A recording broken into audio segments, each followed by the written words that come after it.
السلام علیکم، میں ہوں عفت نوید۔ دیپ جلتے رہے اس کی 10ویں قسط پیش خدمت ہے۔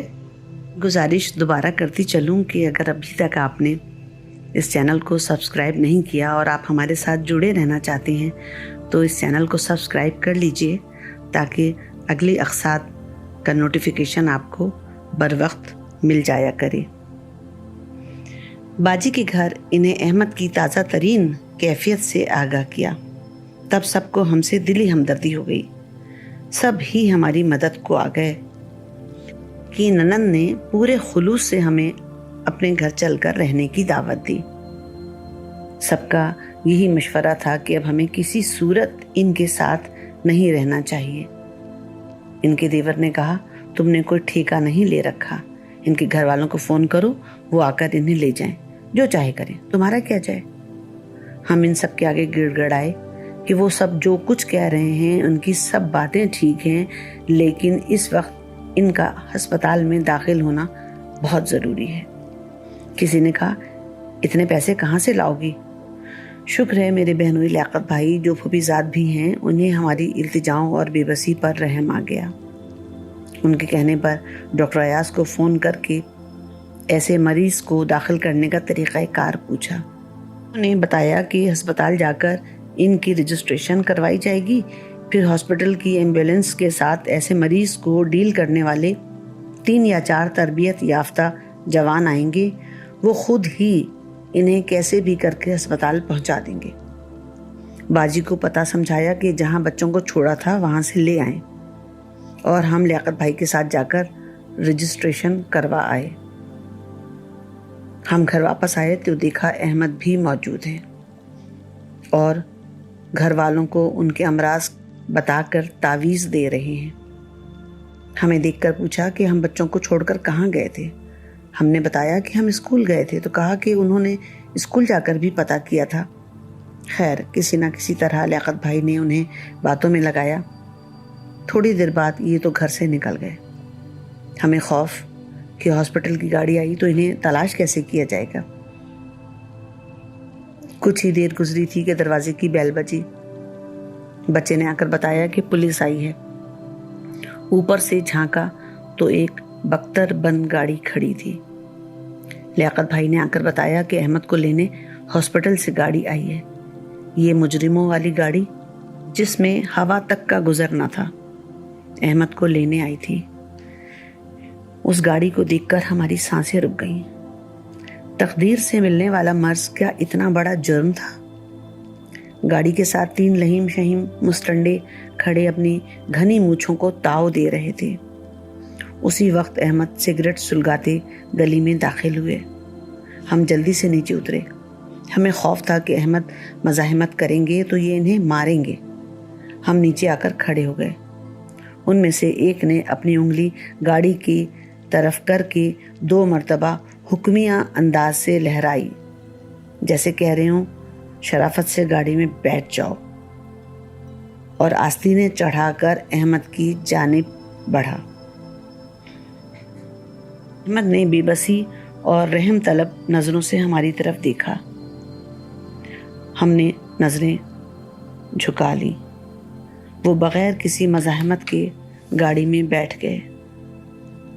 اس بار چارگر میری وحشت کو دیکھ کر زنجیر میرے پاؤں میں کس ہی گئے جناب۔ لیاقت بھائی ڈرائیور کے ساتھ والی سیٹ پر بیٹھ گئے۔ احمد گاڑی کے شیشوں سے جھک جھک کر ہمیں دیکھ رہے تھے۔ ان آنکھوں کی سراسیمگی آج بھی ہماری آنکھوں میں بسی ہے۔ ڈرائیور نے گاڑی سٹارٹ کر کے گاڑی کے سائیڈ مرر ٹھیک کیے اور گاڑی بیک کرنا شروع کر دی۔ رشی بابا بابا کہہ کر ہم سے لپٹ گیا۔ ہم نے رشی کو خود سے الگ کیا اور گاڑی روکنے کے لیے ڈرائیور کو اشارہ کیا۔ ہم نے ڈرائیور سے کہا، ہم بھی ساتھ چلیں گے۔ لیاقت بھائی گاڑی سے اترے، ہمیں اشارہ کیا کہ ہم ان کی سیٹ پر بیٹھ جائیں، اور وہ خود دروازہ کھول کر ان کے ساتھ بیٹھ گئے۔ ریسیپشن پر ایک جاننے والا مل گیا، نام یاد نہیں، یاسین فرض کر لیتے ہیں۔ وہ جانے کب سے اس ہاسپٹل میں تھا۔ اس کے گھر والوں نے شاید مستقبل کے اندیشوں کے پیش نظر اسے ہمیشہ کے لیے یہاں رکھ چھوڑا تھا۔ احمد کو دیکھ کر گرم جوشی سے ملا۔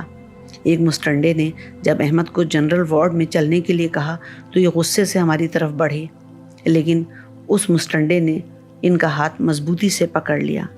یاسین نے چودھری کے سے انداز میں ان لوگوں کو حکم دیا کہ ان کے ساتھ کوئی رعایت نہ برتی جائے۔ احمد نے یاسین کو شعلہ بار نظروں سے دیکھا اور ہاتھ چھڑانے کے لیے زور لگایا۔ بھابھی آپ فکر مت کریں، طبیعت صاف کروا دوں گا ان کی، آپ گھر جائیں۔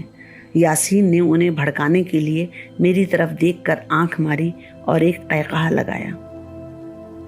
احمد اس مسٹنڈے کا ہاتھ چھڑا کر تیزی سے اس کی طرف لپکے، لیکن دوسرے 2 مسٹنڈوں نے انہیں پکڑ لیا اور گھسیٹتے ہوئے وارڈ کی طرف لے گئے۔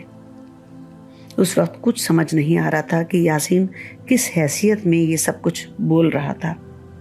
وہ صرف وہاں کا ایک مستقل مریض تھا، لیکن شاید با اثر فیملی سے تھا، اس لیے ہمیں بھی پورے حواسوں میں یہی تاثر دے رہا تھا۔ اس اثنا میں ڈاکٹر ایاز بھی آ گئے۔ وہ ہفتے میں 2 دن وہاں بیٹھتے تھے۔ ہمیں تسلی دی اور کہا کہ 4 دن تک ہم ان سے کوئی رابطہ نہ رکھیں اور گھر سے ان کے لیے کوئی بھی کھانے پینے کی چیز نہیں آ سکتی۔ انہیں اندر جنرل وارڈ میں بھیج دیا گیا۔ ہم باجی کے گھر آئے تو دیکھا امی خیرپور سے آ گئی تھی۔ باجی نے تمام حالات ان کے گوش گزار کر دیے تھے۔ ماں ایسی ہی ہوتی ہے۔ بیٹی کی تکلیف محسوس کی تو درد بٹانے آ گئی۔ امی کو دیکھ کر بہت ڈھارس ہوئی۔ بچوں کو باجی اور امی کے حوالے کر کے ہم احمد کے ہاسپٹل کے اخراجات کے لیے رقم کا انتظام کرنے کے لیے گھر سے نکلے۔ ان کے ایک بچپن کے دوست خورشید عالم کے پاس پہنچے۔ اس نے ہمیں 1000 روپے اسی وقت دے دیے اور بھائی صاحب کے پاس جا کر مدد طلب کرنے کا مشورہ دیا۔ خورشید نے باور کرایا کہ آپ کی مدد کرنا ان کی ذمہ داری اور فرض ہے۔ صاحب کے گھر جا کر انہیں حالات سے آگاہ کیا، احمد کے کیفیت بتائی، جنرل وارڈ اور دواؤں کے اخراجات کے لیے کچھ پیسوں کی مدد کے لیے کہا۔ انہوں نے بڑی ہمدردی کا اظہار کیا اور کہا کہ وہ کل یعنی اتوار امی کے ساتھ ہمارے گھر آئیں گے اور ہماری امی سے بھی وہ اور ان کی امی مل لیں گی۔ انہوں نے ہمیں کسی قسم کی فکر نہ کرنے کی تسلی دی، سوچ کر مطمئن تھے کہ امی خیرپور سے ہماری وجہ سے یہاں آئی ہیں، اب وہ ہمارے ساتھ ہمارے گھر چل کر رہیں گی، ہماری وحشت اور تنہائی بٹے گی، چولہے پر سالن کا دھیان رکھنے والا بھی کوئی ہوگا۔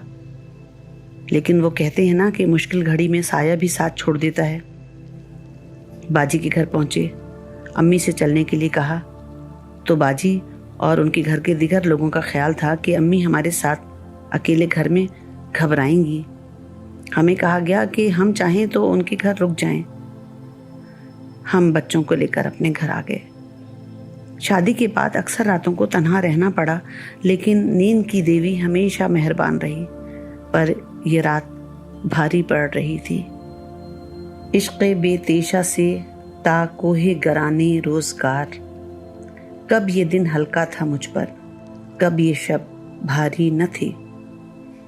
بچوں کے سامنے ان کے بابا کو جس طرح گاڑی میں بٹھایا گیا تھا، اب بچوں کو یاد آ رہا تھا۔ رشی بار بار مجھ سے اپنے بابا کے بارے میں پوچھ رہا تھا اور میری آنکھوں میں بھی ایک ہی منظر ٹھہر گیا تھا جب انہیں جبراً جنرل وارڈ میں لے جایا جا رہا تھا۔ تنگ دستی کے سبب پرائیویٹ وارڈ میں انہیں داخل نہیں کیا جا سکتا تھا۔ بچوں سے پیار کرنے اور پیار کرنے والوں پر جانثار کرنے والوں کو ایسی کتنی راتیں اس بازیچہ اطفال میں گزارنی تھیں جہاں ماہ و سال کی قید سے بے نیاز ہر شخص اپنے موڈ اور مرضی کا مالک تھا۔ ہمیں تو اس حریف گردش لیل و نہار سے آزادی مل گئی تھی، پر اسے دنیا سے پرے پاگل خانے میں خطرناک پاگلوں کے وارڈ میں چھوڑ دیا گیا تھا۔ کیا تماشا ہے شب و روز کے دیوانے کو، ایک آزاد کرے دوسرا زنجیر کرے۔ دوپہر 3 بجے بھائی صاحب امی اور بچوں کے ساتھ آ گئے۔ امی کو دیکھ کر بہت ڈھارس بندھی۔